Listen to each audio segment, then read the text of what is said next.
One of mine many years ago, Celia. She knows all the good and the bad and the ugly. She's seen me grow up the last 27 years. I was bald back then and I'm bald today, but I had a little bit more on top. I did a flyover back then. So now I get better aerodynamics. I remember when one of the times I first met Celia, my wife and I had just been married. Her name is Stephanie, for just barely a year. And all of our parishioners in Lockhart thought I married a teenager. Stephanie looked really young. I took that with great credit, great blessing. And I tell her today with beautiful gray hair, she still looks young. And she is younger than me.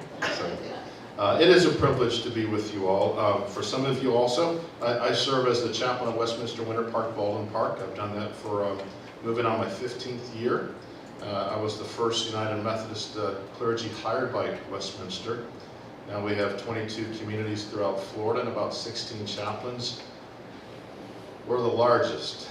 We have about 850 residents on a filled day on twin campuses. So it is a blessing to be with you all here this morning. Andrew, when he comes over every now and then and preaches for us, as many of the other clergy, it's always a privilege to have him. And he's also a wonderful friend and colleague. So it is a privilege to be with you all, his parish, and it's also an honor. I wanted to talk a little bit about allegiances this morning.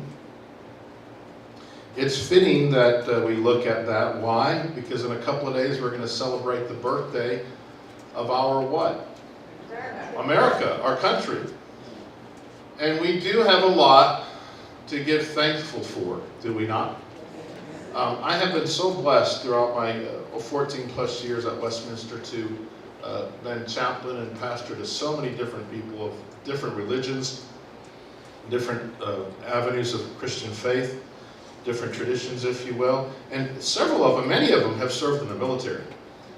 Going all the way back through World War II, to Korea, Vietnam, what Tom Brokaw describes the greatest generation.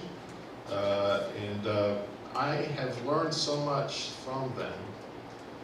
One of the things that I have learned that I've never forgotten on my people who have served in the military is the cost. The cost of that freedom. The price of that freedom.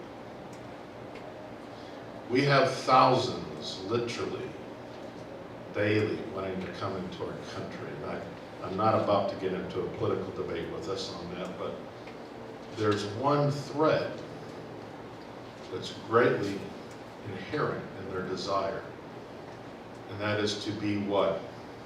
Free.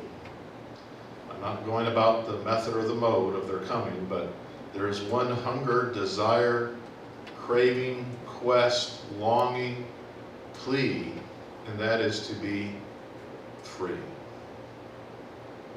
My uncle, great uncle, if he'd be alive today, he'd be well over 100. He flew B-17s in World War II. He was a captain. He never spoke much of it earlier in my life.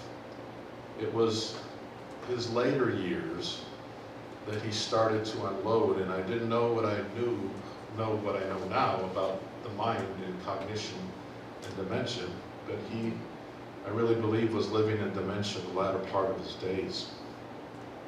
And one of the things he shared with me was the horrors of war. The horrors of war and the cost of that freedom and the missions that he was assigned to do in flying over Europe.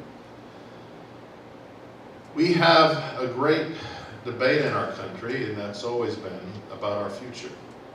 We are always debating our future as Americans. And you go back at the earliest inception of our country, and it is about our future. How are we going to live as a society? What are we going to look